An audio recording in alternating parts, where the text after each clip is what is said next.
জন্মের পরপরই ছুটে ফেলা হলেও প্রাণে বেঁচে গেছে দুই নবজাতক। ডাস্টবিন আর রাস্তায় ফেলে দেওয়া হয়েছিল শিশু দুটিকে। পোকার আক্রমণে ক্ষতবিক্ষত হয়ে যায় তাদের ছোট্ট দেহ। পথচারীদের সাহায্যে তারা নতুন জীবন পেয়েছে। বেড়ে উঠছে ঢাকার মাতোয়াইলে শিশু মাতৃ স্বাস্থ্য ইনস্টিটিউটে। আলিয়াজগড়ের ক্যামেরায় দুই নবজাতকের কথা জানাচ্ছেন মোস্তফা মল্লিক। সোনারগাঁয়ের মোগরাপাড়া চৌরাস্তার মোড়ে জালাল টাওয়ারের পেছনে একটি ডাস্টবিন। ১ ফেব্রুয়ারি রাত 10:30টার দিকে ডাস্টবিনের পাশ দিয়ে যাওয়ার সময় পলিথিনের নড়াচড়ার শব্দ পান এক পথচারী। কাছে গিয়ে দেখতে পান নবজাতক একটি মেয়ে শিশু পড়ে আছে সেখানে। পুলিশের সহায়তায় তাকে নেওয়া হয় মাতোয়াইলের শিশু মাতৃস্বাস্থ্য ইনস্টিটিউটে। প্রায় 2 মাস আগে আরেক নবজাতককে পাওয়া যায় একটি হাসপাতালের দেয়ালের পাশে। ছেলে শিশুটিকে উদ্ধার করেন এক পথচারী। পোকার আক্রমণে মাত্র 900 গ্রাম ওজনের শিশুটির চোখ দুটোও আক্রান্ত হয়। তাকেও নেওয়া হয় শিশু মাতৃস্বাস্থ্য ইনস্টিটিউটে। মেয়েটির নাম রাখা হয় নাইলা, যার অর্থ আল্লাহর রহমত পাওয়া। আর ছেলে শিশুটির নাম মুগ্ধ।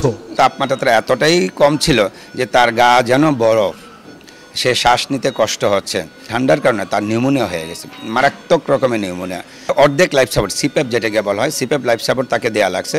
এই চিকিৎসক বলছেন, ফেলে দেয়া এমন নবজাতকের সংখ্যা বাড়ছে, যা সমাজের জন্য মঙ্গলজনক নয়। এটা একটা সামাজিক অবক্ষয়, ব্যাধিতে পরিণত হয়েছে। 2016 সালের দিকে বাচ্চা হয়তো পেয়েছি, বছর হয়তো 1-2টা। আর আপনি দেখেন যে গত 2 মাসের মধ্যে বাচ্চা অলরেডি 2টা আছে। আর কত জায়গায় আমার এখানে আর কত জায়গায় কয়টা আছে জানি না। সবার মানবিক আচরণে ধীরে ধীরে সুস্থ হচ্ছে ফুটফুটে শিশু দুটো। শিশু নাইলা এবং মুগ্ধকে যে অবস্থায় পাওয়া গিয়েছিল সেটা আসলে বর্ণনা করা একেবারেই অসম্ভব।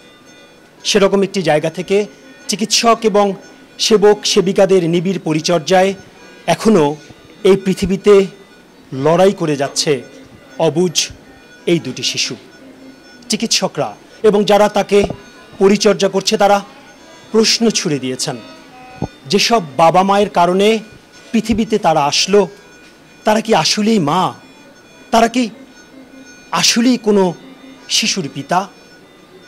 এরকম ঘটনা যেন আর কখনোই না ঘটে, এমনই আর্জি চিকিৎসকদের, সেবিকাদের। ঢাকার মাতোয়াইলের একটি নবজাতক হাসপাতাল থেকে মোস্তফা মল্লিক, চ্যানেল।